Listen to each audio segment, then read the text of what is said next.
Eu gostaria, na verdade eu quero compartilhar com vocês uma reflexão e quero usar o texto de Abacuque, capítulo 3, versículos 17 e 19. Antes, hoje também para mim é um dia assim, de muita alegria, eu tenho algumas coisas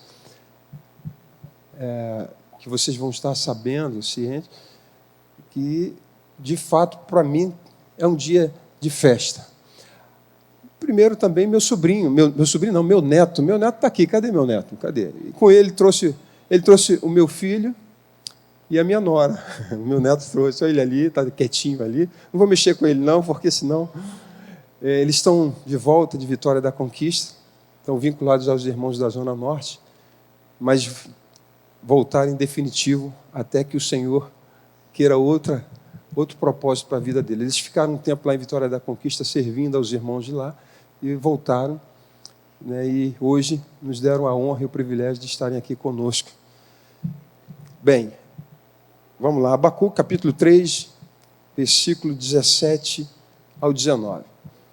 Diz assim o texto: ainda que a figueira não floresça, nem haja fruto na vide, o produto da oliveira minta, e os campos não produzam mantimentos, as ovelhas sejam arrebatadas do aprisco, e nos currais não haja gado. Todavia, eu me alegro no Senhor, exulto no Deus da minha salvação. O Senhor Deus é a minha fortaleza, e faz os meus pés como os da corça, e me faz andar altaneiramente. Junto com esse texto, eu quero ler outro, Mateus capítulo 6, versículo 22. Em algum momento esses textos, aparentemente parece que não existe nenhuma conexão, mas eu acho que em algum momento aqui da reflexão eles vão ter uma conexão e você vai entender por que eu estou olhando esses textos tão contrários. Diz assim: seus olhos são como uma lâmpada que ilumina todo o corpo. Quando os olhos são bons, todo o corpo se enche de luz. Mas quando os olhos são maus, o corpo se enche de escuridão. E se a luz que há em você é, na verdade, escuridão, como é profunda essa escuridão? Meus irmãos, você já usou frase do tipo: por que isso só acontece comigo?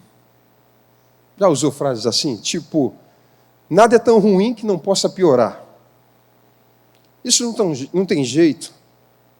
Comigo sempre acontece o pior. Parece que tudo está contra mim. Isso que eu estou passando vai mudar o que na minha vida? Ou quem sabe frases do tipo: ninguém muda, ninguém faz nada, eu estou cansado, eu não acredito mais em nada, eu não acredito mais em palavra, em discipulado, em pastoreio, em relacionamento, eu não acredito mais em padre, em político. Não sei quantos de vocês já usaram frases como essa. Não sei também se você já se achou o pior do ser humano.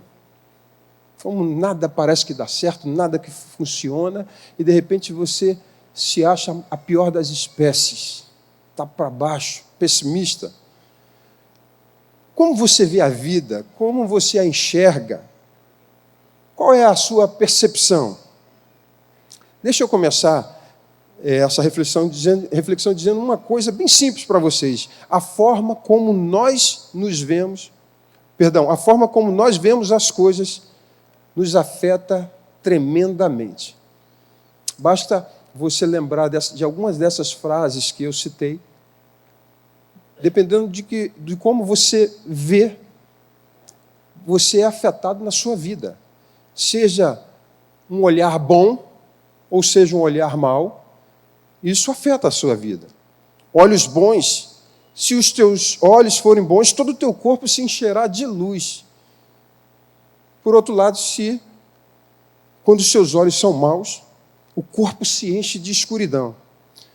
Embora Jesus ele menciona que nós somos luz do mundo, e como luzeiros nós precisamos influenciar a terra. O que eu quero conversar com vocês hoje não está ligado a um propósito, mas sim a identidade, a nossa identidade em Cristo Jesus.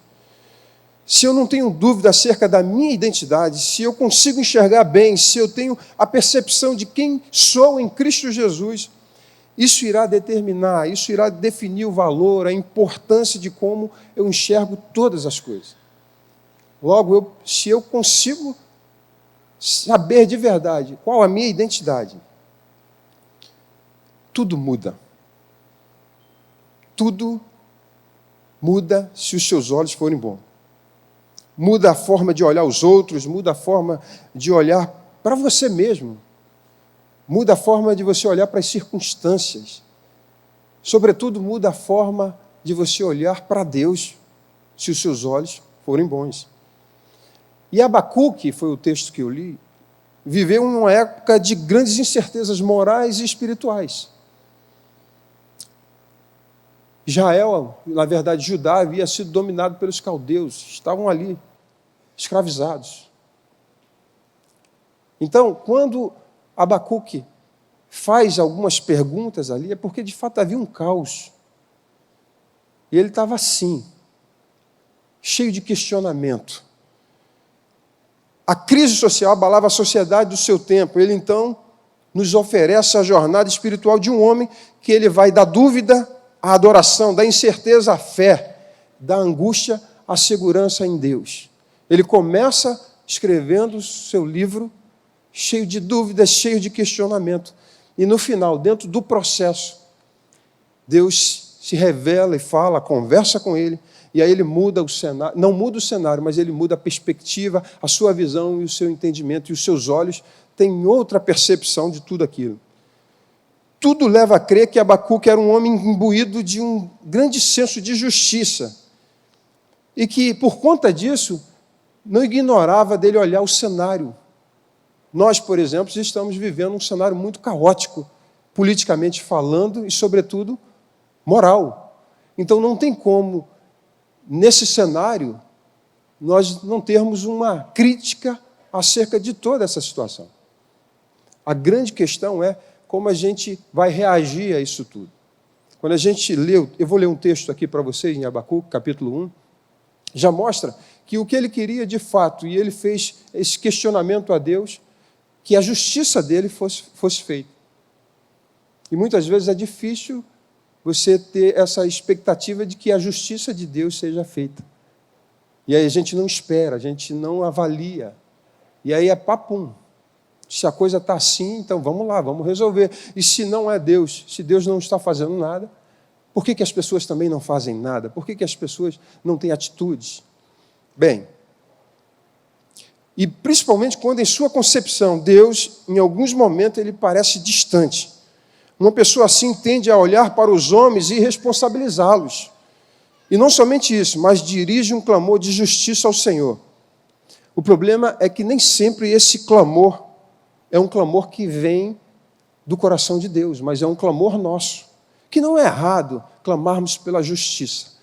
O problema é quando a gente quer que a nossa justiça seja feita. E a Bíblia diz que a nossa justiça é trapo de imundícia. Abacuque, nesse texto do capítulo 1, versículo 2, diz assim: até quando, Senhor, clamarei eu, e tu não me escutarás? Gritar-te-ei violência, e não salvarás? Por que me mostra aí, então, a iniquidade e me faz ver a opressão? Pois a destruição e a violência estão diante de mim, há contendas, há litígios, se suscita. Por essa causa a lei se afrossa, a justiça nunca se manifesta, porque o perverso cerca o justo, a justiça torcida. São palavras muito cruéis, mas ele faz um questionamento que muitos aqui, de repente, se fazem. Senhor, por que o Senhor me faz ver isso tudo? Então, por que eu faço, eu clamo, eu peço para que a justiça... E o Senhor parece que está em silêncio. E aí entra o pessimismo, entra o coração amargo, entra os questionamentos. Surge, então, um grande desafio na nossa frente. Ser um crítico ferrenho e se amargurar ou confiar naquele que pode tudo e que é fiel. Independente do cenário, precisamos aprender a confiar no Senhor, o que é muito difícil no momento como esse, onde o cenário é caótico, onde tudo parece que está desordenado. É interessante que a gente vê as coisas tudo desordenadas, uma bagunça, igual, por exemplo, está acontecendo em nosso país, e muitas vezes declaramos assim, Deus está no controle. E aí a gente pensa assim, se está no controle, está nessa bagunça toda. Imagina se Ele não tivesse. O fato é que quem conhece Deus, que quem convive com o Senhor, que teve uma experiência com o Senhor, vai aprender a confiar e deve aprender a confiar, porque nada, absolutamente nada, foge do seu controle. O que a gente precisa compreender e entender é o que Deus está fazendo, como Ele está fazendo, de que maneira, para quê, qual o propósito.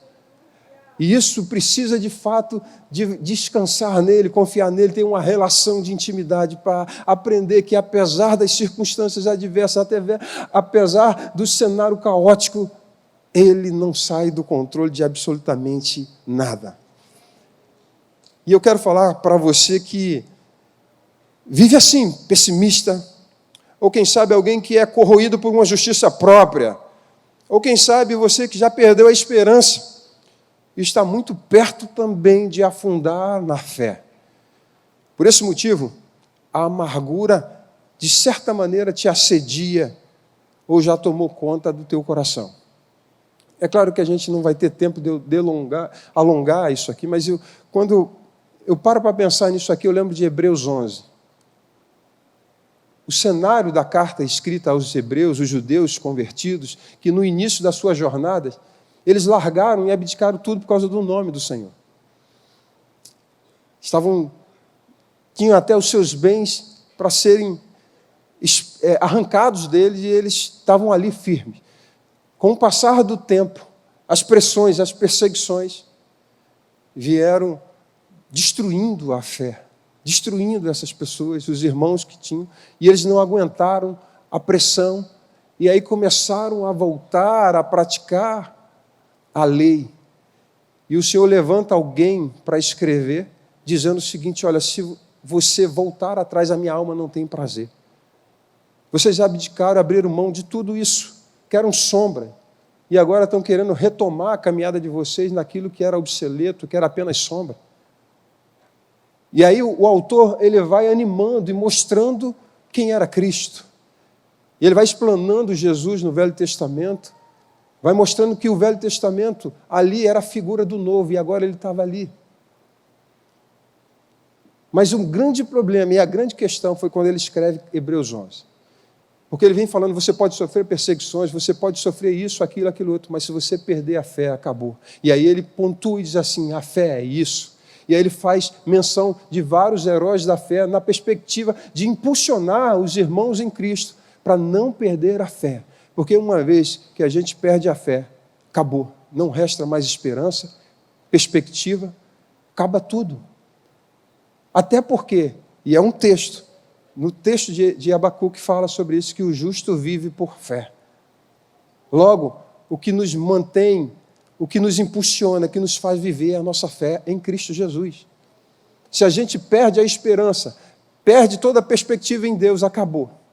As nossas chances, as nossas possibilidades, e seguir reuniões como essa sem fé é apenas perda de tempo. Então, mais do que tudo, nós precisamos guardar a fé. E essa reflexão é interessante que ela teve origem, assim, num cenário interessante.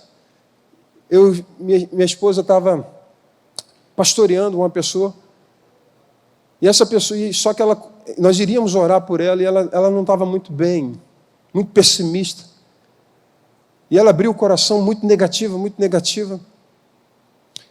E foi quando Andréia, no final, foi uma conversa longa por telefone, eu quase cochilo do lado, né, porque ela que estava pastoreando, e eu só estava ali para orar junto com ela, e ela foi pastoreando. Eu achei interessante, quando no momento que ela falou assim, se os teus olhos forem bons. E aí quando ela cita esse texto, que seria grande a luz, mas se os teus olhos fossem maus, grande seria a tua escuridão. Essa palavra entrou no coração da irmã, eu percebi na hora. Porque ela entendeu que os seus olhos, e ela só falava porque os seus olhos eram maus. E ela era muito negativa, estava muito pessimista, estava muito para baixo, muito incrédula. Expressões como essa, de que nada dava certo, escoava o tempo todo da sua boca, ou melhor, saía da sua boca o tempo todo. E quando ela ouviu a palavra, parece que brotou alguma coisa, ela caiu na sensatez, e oramos. E no outro dia, ela me liga dizendo o seguinte: aquela palavra entrou, Deus falou comigo. Só que eu achei interessante que no café da manhã nós seguimos essa conversa, só que agora com outras pessoas, um baita café da manhã, e aí o Espírito Santo seguiu me inspirando, e a André seguiu conversando, e eu anotando o que Deus já havia comunicado através dela. Então, se você quer que a palavra flua da boca de um pastor, leva para tomar um café delicioso, que a coisa vai fluindo, que é uma maravilha. E foi o que aconteceu, eu comecei a escrever, e ela falando, e o Senhor ministrando. E aí, meus irmãos, o que eu quero dizer é o seguinte: eu pude identificar algumas questões, e a Bíblia está repleta de explicações de textos e de exemplos de pessoas que tinham olhos maus e pessoas com olhos bons.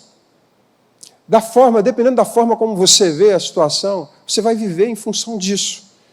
Como, por exemplo, antes disso, eu faço alguns questionamentos para vocês. Como você olha os problemas?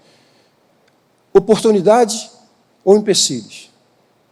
Vamos ver algumas coisas. Por exemplo, Barnabé, ele olha para Paulo. Vocês sabem, conhecem muito bem que Paulo era um perseguidor da igreja. De repente ele tem um encontro com Jesus, vocês sabem que ele cai por terra, ele ouve uma voz do Senhor, e ele já cai rendido, cego, destruído, quebrado, quebrantado, reconhecendo Jesus como Senhor. Só que ele era um perseguidor da igreja, e de repente ele aparece pregando o Evangelho. Então todas as pessoas tinham um olhar para Paulo, ou Saulo de Tarso, muito negativo, até porque ele era um perseguidor. Mas Barnabé, que introduziu esse homem na igreja, apresentou e trouxe para o seio, para o relacionamento dos apóstolos. Ele teve um olhar que ninguém teve.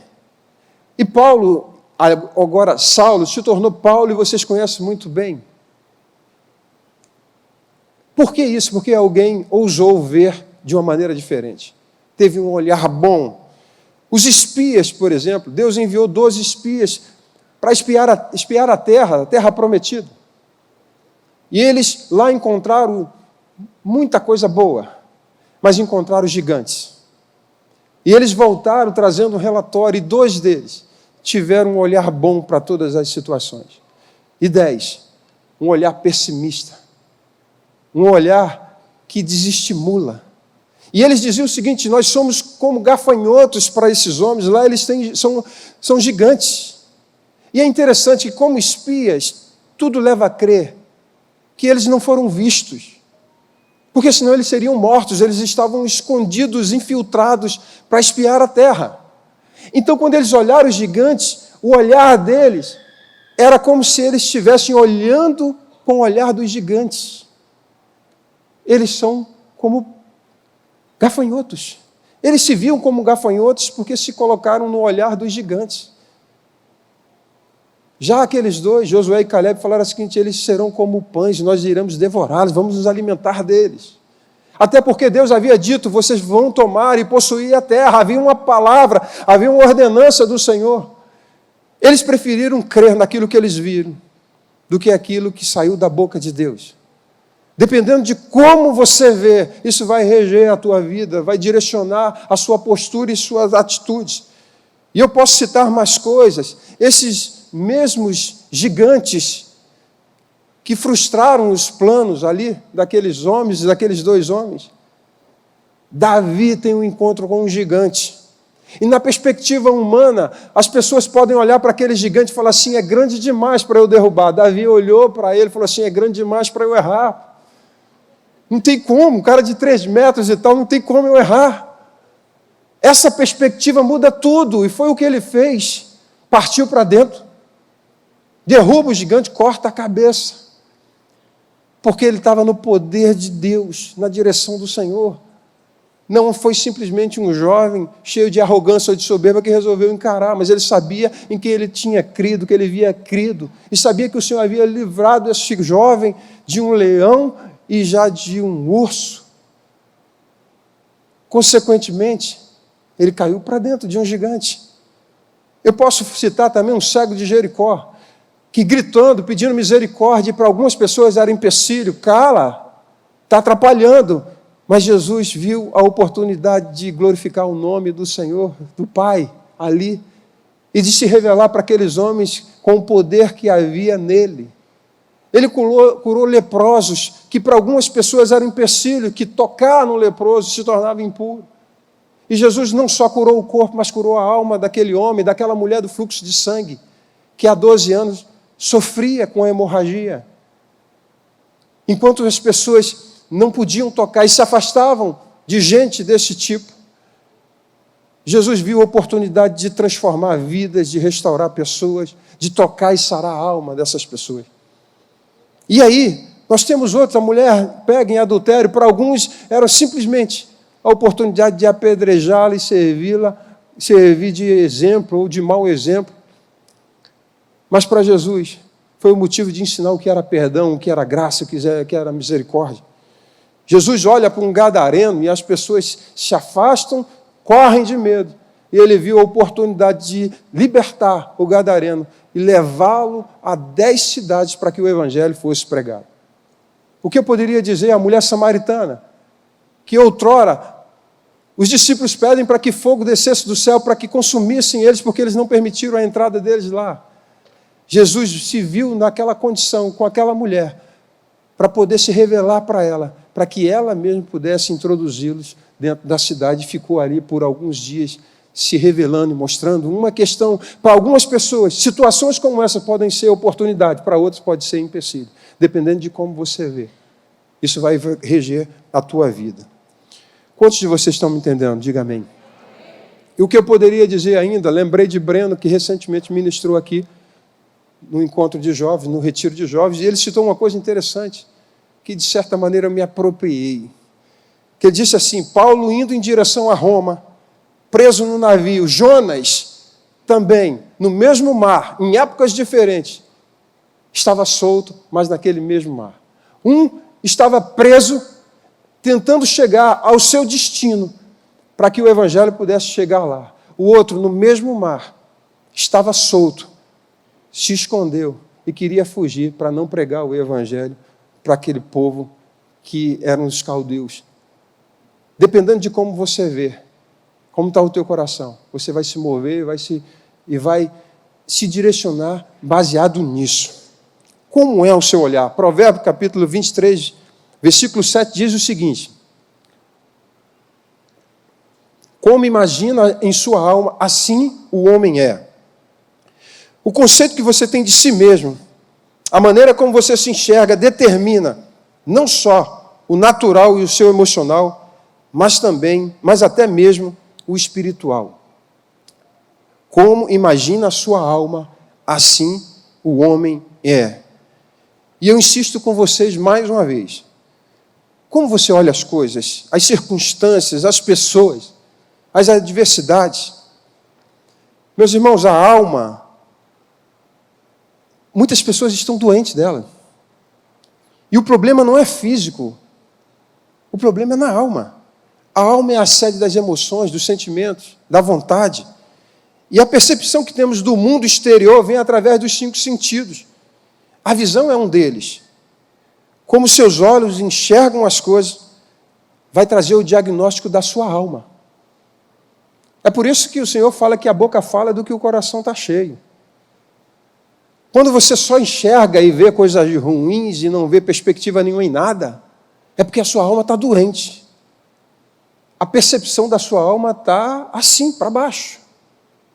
Muitas vezes a gente precisa, de fato, invocar o nome do Senhor e dizer: Senhor, por que minha alma está assim, abatida, amargurada, como um fel?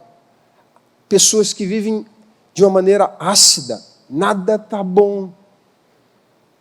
Eu conheço um desenho animado que a maioria de vocês não conhece, principalmente os mais novos. Até porque ele foi lançado em 65, eu não era nem nascido. Estão rindo, né? Já coloquei a minha idade. Mas eu era bem pequenininho quando foi. 65.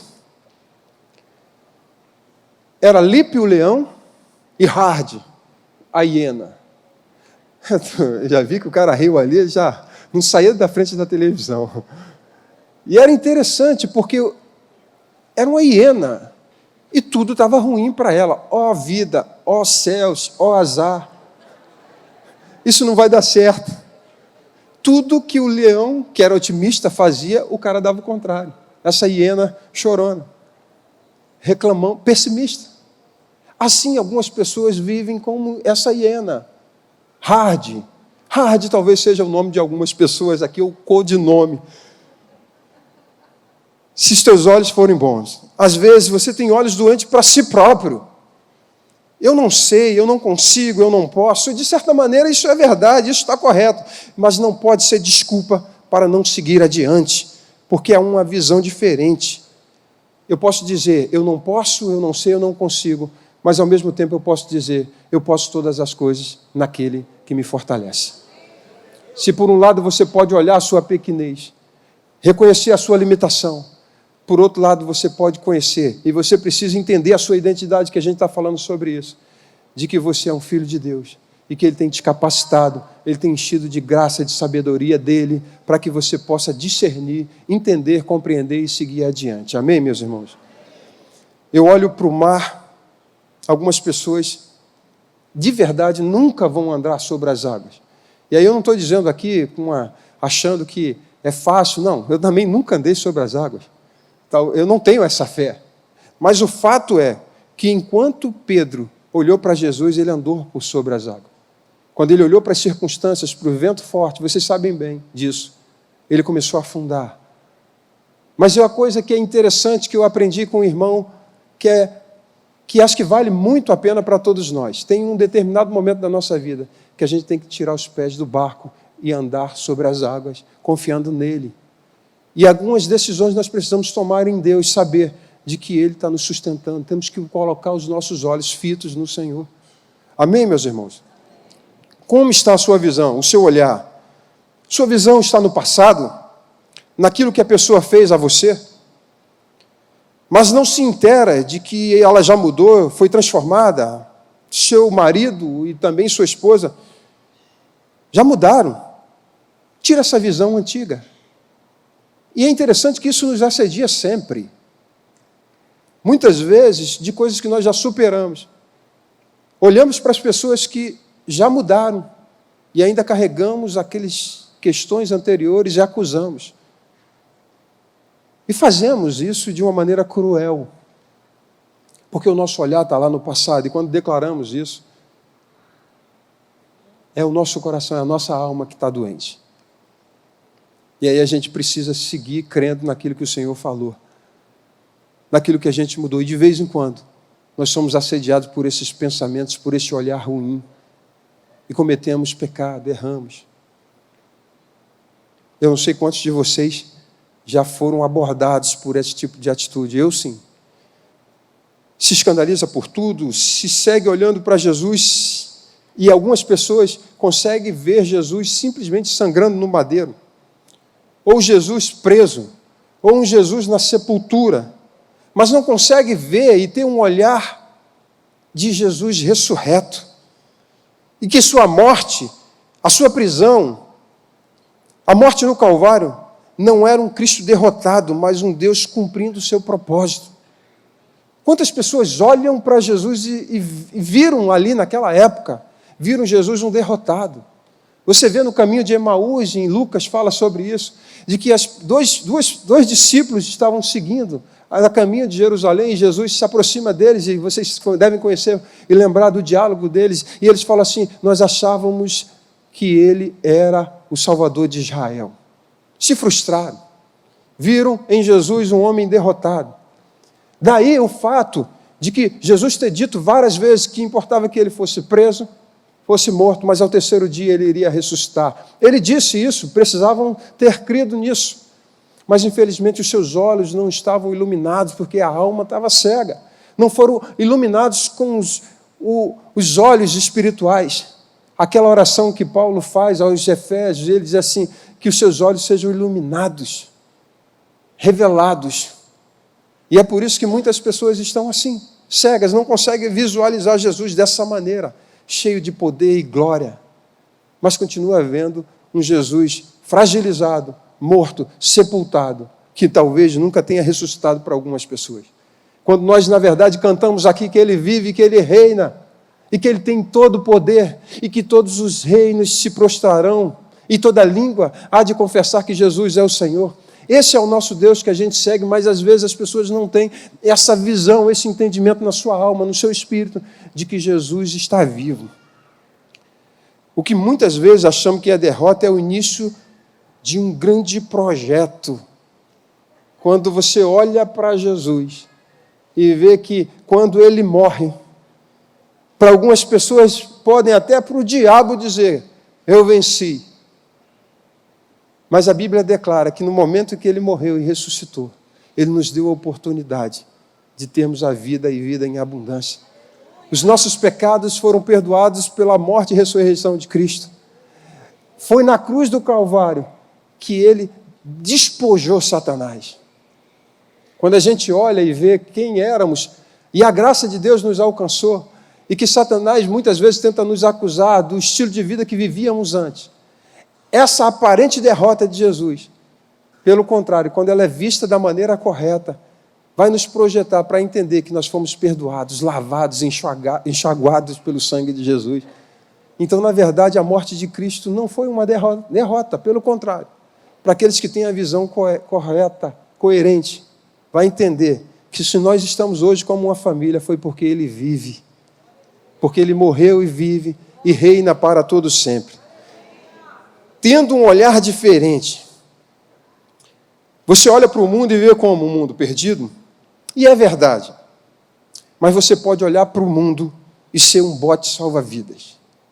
Você pode olhar para o dinheiro e ver uma oportunidade de gastar em seu prazer, mas você pode olhar para o dinheiro e ver a possibilidade de investir em gente, em pessoas. Ver alguém com necessidade e às vezes é incapaz de mexer com o seu dinheiro, porque não consegue ter a visão correta. Por fim, olha e vê que você não consegue olhar e ver quem você é em Deus.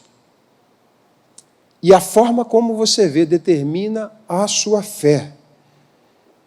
Esse é o mundo que a gente vive.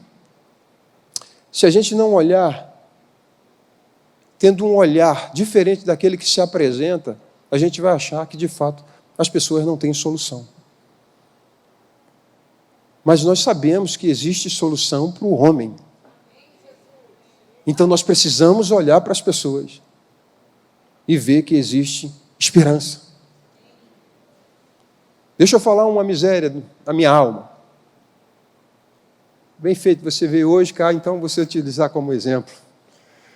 Quando eu olhava para o Caio no período que ele estava fora, essa é a minha chance de vingança, né? Do que ele me fez. Eu olhava, e a André sabe muito bem disso, e ele fechou o coração completo para mim, largou a esposa lá, fez o que tinha que fazer. Eu olhava para o meu filho e conversávamos e dizia o seguinte, só um milagre. Quanto mais falava, pior. Quanto mais você orava, piorava. Conselho, absolutamente nada. Cegueira completa. E eu olhava para ele humanamente e dizia o seguinte, não tem solução, não tem jeito. Humanamente falando, não tem. Mas nós nos apegávamos numa questão muito simples. Nós não tivemos filhos para povoar o inferno. Trazíamos a memória dizendo o seguinte, Senhor, nós apresentamos o Caio, ele é teu. Senhor, lembra daquele dia que nós estávamos na casa das minhas irmãs e uma mulher que não nos conhecia, não sabia quem era, nem Caio, nem ninguém, ele olha para Caio numa foto e diz assim, o inimigo é furioso com esse homem porque Deus tem uma obra na vida dele. Essa mulher acho que era de Natal, alguma coisa assim, ou Piauí, eu nem lembro, não conhecia, ela apareceu na casa, era conhecida das minhas irmãs. E a gente se apegava nas promessas de Deus, quando as circunstâncias eram adversas. Nós tínhamos tudo para ter um olhar mau. Todavia, a gente entendia que seria grande a nossa escuridão se os nossos olhos fossem maus. Mas quando você tem um olhar bom, grande será a tua luz. E a gente seguiu crendo, confiando. descansando, orando, pedindo ajuda, pedindo oração, crendo que Deus podia fazer. É claro que ele um dia pode contar, e eu acho que abençoaria muito a vida de muitos, ou talvez de todos, se um dia ele pudesse contar esse testemunho da vida dele. Porque de uma maneira sobrenatural, sem nenhuma mão humana, Deus muda o quadro na vida do Caio e faz com que ele se renda, quando tudo parecia que estava perdido. O que eu quero dizer para você é que vale a pena confiar, vale a pena esperar. Tenha um olhar bom, não por conta das circunstâncias, mas naquilo que saiu da boca de Deus. Se Ele falou, Ele é fiel para cumprir, amém? É a fé naquilo que Ele falou para você. As circunstâncias podem embaçar o chamado. Talvez você precise mudar a maneira de olhar para Deus. Isso irá reverberar na credibilidade daquilo que Ele falou. Tenha um olhar diferente de fé, de confiança, tenha. A forma correta de se ver não está na visão natural, mas naquilo que Ele falou com você, nas suas promessas, na sua palavra, no que Ele te disse, no seu secreto, na sua angústia, no seu medo, no seu pavor, e aí você conversando com Ele, Ele te disse. Hoje, Cláudio, pelo Espírito Santo, declarou aí sobre a vida de uma pessoa. Creia nisso.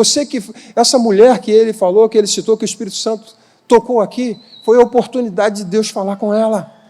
Porque Ele vê no secreto, lá no íntimo, só Ele conhece você, as suas angústias, suas dores, suas perturbações, seus anseios, seus medos, seus fracassos. Mas não tenha olhar para essas coisas, um olhar negativo, mas tenha um olhar de confiança em Deus, porque é Ele que sustenta a nossa fé. Amém, meus irmãos? A palavra para quem iria entrar na terra era tomar posse. Pode ter gigante, mas se Ele disse, entre e toma, vai lá e toma. A visão em relação às lágrimas, quando nós estamos assim abatidos, Ele um dia declarou que Ele enxugará dos nossos olhos todas as lágrimas. Quanto à generosidade, esse dinheiro é muito, o Modesto que sempre falou isso. Quanto é que vale o dinheiro? Depende, se for aí para ir para o shopping, R$10 não vale nada, mas para ofertar, vale muita coisa, é muito. Para ir no cinema, R$20, não dá, não vale nada. Mas para você ofertar para alguém também já é muita coisa. Então, e aqui, olha só, tenha um olhar de generosidade. Esse dinheiro que você acha que pode, é muito para ofertar, numa visão coerente, estou ofertando muito, significa que a minha colheita será grande. E aí a gente fala assim, não, vai faltar. Mas o que ele diz é o seguinte, se você semear pouco, você colhe pouco. Se você semear muito, você vai colher muito. Então, quando você estiver semeando, você precisa crer, a colheita vai ser farta. Amém? Tenha um olhar incendiado, renovado. O dia vem e pode ser que nós não estejamos preparados, mas nós temos a palavra, temos as suas promessas, temos que ter um olhar diferente, mas vai depender de você o resultado. De repente, a situação que você se meteu ou está, não foi culpa sua, mas permanecer prostrado é uma culpa nossa, é uma atitude nossa. Eu, por exemplo, tenho uma irmã que vira e mexe, quando o filho está doente, ela me liga. Ela me liga, manda foto e pede oração. E eu sempre oro e digo assim, olha, vai passar. E um dia ela falou assim, mas é o quê? Pensamento positivo? Isso eu falei, não. É porque eu creio que vai passar. Nada dura para sempre, você só precisa confiar. E agora, quando ela me liga, olha, ora aí pela minha filha, que está assim assado, mas eu sei que vai passar. Ela já abraçou isso porque o seu olhar mudou. Bem, se você se entregar, não tem volta. Você pode até estar gemendo, o seu coração pode estar sangrando, mas você precisa confiar no Senhor. Pode ser que Ele te dê um escape, mas se vier o escape, amém. Mas se não vier, pode ter certeza que Ele vai te levar em segurança para a glória, porque Ele não nos abandona nunca. E Ele vive e por fim se levantará. O dia mau pode chegar, mas esse processo vai terminar. Aprenda com tudo isso, cresça, ouça o que Deus quer transformar em você. Somente Ele conhece os planos que determinou a teu respeito. São planos de fazê-lo prosperar, planos para dá-los esperança, planos de transformação de caráter, planos de mudança, porque Ele tem pensamentos de paz e não de mal para cada um de nós. Nós não podemos suspeitar do amor de Deus pelas nossas vidas, porque Ele já entregou o Seu único Filho para morrer por nós. Então não podemos, de fato, colocar em xeque-mate o amor de Deus. Se está acontecendo, tem algum propósito. Eu só preciso confiar e descansar. Amém, meu irmão? Meus irmãos, amém? Preciso ver. Eu preciso enxergar isso. Isso vai mudar. Eu não estou só. Esse deserto vai passar. Então, faça o seguinte. Quando estiver aflita, uma alma, coloque uma canção. Enche o seu coração de fé e esperança. Proclama a sua vitória em nome de Jesus. Ao invés de estar se lamentando, lambendo as feridas, sai desse estado, ainda com a alma sim, mas se levanta no poder do Espírito Santo. Ainda que você não veja perspectiva nenhuma, você precisa erguer a tua voz, o teu coração, se colocar de pé, e ao mesmo tempo se colocar de joelho no Senhor e falar assim: Senhor, eu sei em quem tenho crido, e eu não estou só, eu não estou desamparado, porque o Senhor está comigo. Amém, meus irmãos? Essa pessoa na sua vida, humanamente falando, não tem jeito, só um milagre. Algumas vezes você é levado a pensar que não tem solução. Essa é a visão de olhos maus. Mas a sua fé precisa estar fundamentada naquilo que Ele falou. Creia, acredite, confie. Não tenha uma visão baseada naquilo que os seus olhos estão vendo. Seus olhos podem estar maus. Tenham olhos bons, crendo. O seu fundamento está sendo provado, as tempestades vão embora, Ele está provando você. Isso vai decidir se você vai avançar ou se você vai cair por terra. Isso determina tudo, a maneira como você vai reagir. E eis que estou convosco todos os dias, até a consumação do século. Creia nisso. No mundo tereis aflições, o que Ele diz? Tem o quê? Tem de bom ânimo. Está passando por aflição? Tem de bom ânimo. O barco está agitado, como diz a minha mãe sempre. Eu pergunto para ela: como é que a senhora está? Com Jesus no barco está tudo bem. 91 anos. E desse tempo de convertida, a frase: com Jesus no barco está tudo bem. Mas às vezes eu vejo ela andando com dores. Está perfeita, está lúcida, tudo bem, graças a Deus, ela e meu pai. Mas nunca você vê minha mãe reclamando de absolutamente nada. Pelo contrário, a gente tem que brigar com a mãe. Se está doendo, tem que avisar. Com Jesus no barco está tudo bem. E eu não sei o que deu nela, porque agora, com a idade já, gente, ela só fala de Jesus. Não tem outro assunto. Você vai dar parabéns, ela já te abençoa. Já. Aí minhas irmãs falam assim: mãe, a senhora está muito crente. Está muito crente. E, de fato, eu não conheço uma pessoa mais crente do que ela. Mas o olhar é sempre assim bom, sempre para frente. Bem, conclusão. Mesmo sendo um homem de Deus, Abacuque não conseguia visualizar nada de bom além de sua justiça.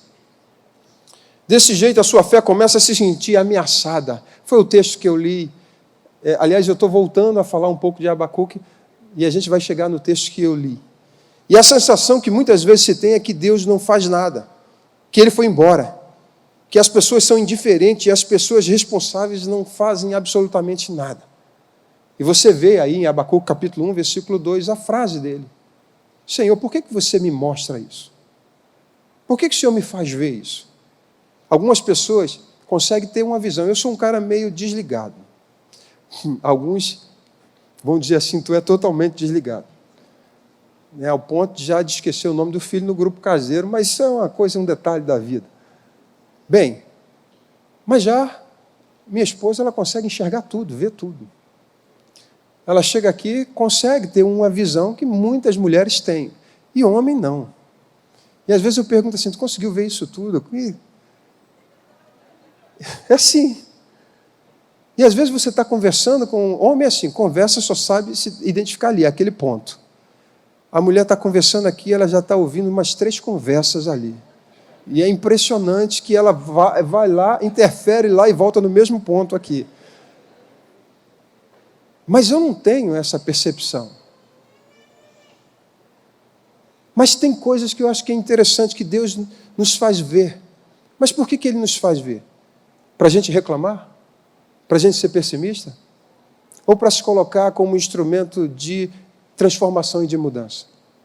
Eu não consigo acreditar em Abacuque Deus fazendo com que ele visse toda essa situação. Simplesmente para ele ser um crítico, para ser um doente na alma, para afligir a alma dele. Mas Deus fez com que ele visse, para que ele pudesse ser um instrumento de transformação das pessoas. Bem, para você que acha que o homem precisa agir, quando Deus não direcionou o resultado será esse. Porque às vezes a gente não espera a justiça de Deus, a ação de Deus, e quer que o homem haja. Quando o homem mete a mão, isso está escrito lá no versículo 2. O que vai acontecer? Destruição, iniquidade, vexame, violência, contenda, litígio, etc, etc. É uma loucura, às vezes, a gente querer que os homens metam a mão. A gente tem que fazer. Ninguém está vendo nada. Vamos lá, tem que fazer. Alguém tem que fazer alguma coisa. Quando, na verdade, não é a direção de Deus. E aí, daqui a pouco, a confusão. Nada anda. Por conta desse olhar humano. E a canção de Abacuque, que foi o texto que a gente leu, demonstra que ele não era mais controlado por causa das circunstâncias. Ele saiu da reclamação para a adoração. Da alma aflita para alguém cheio de confiança em Deus. E a gente precisa passar por esse processo para aprender a confiar em Deus. E ele saiu exatamente isso. Das circunstâncias negativas, mas ele não mais se envolveu, nem se permitiu mais ser dominado pela ansiedade. Sua visão do mundo foi ampliada. As questões temporais não ocuparam mais os seus pensamentos. Ele agora consegue contemplar os céus e entender os desígnios de Deus. Isso nos faz sair da queixa à confiança, da dúvida para a certeza, do homem para Deus, do vale aos mais altos montes, quando nós temos a visão correta.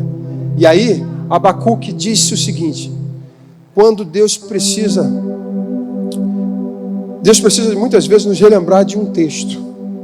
Abacuque 2, versículo 4. O justo vive por fé. E eu quero dizer o seguinte: se você hoje está cansado de bater os pés nesse mar revolto, as cãibras já chegaram por todo o corpo, você já não consegue nem mais boiar, já está afundando, por causa desse olhar que você tem, das circunstâncias que estão te destruindo.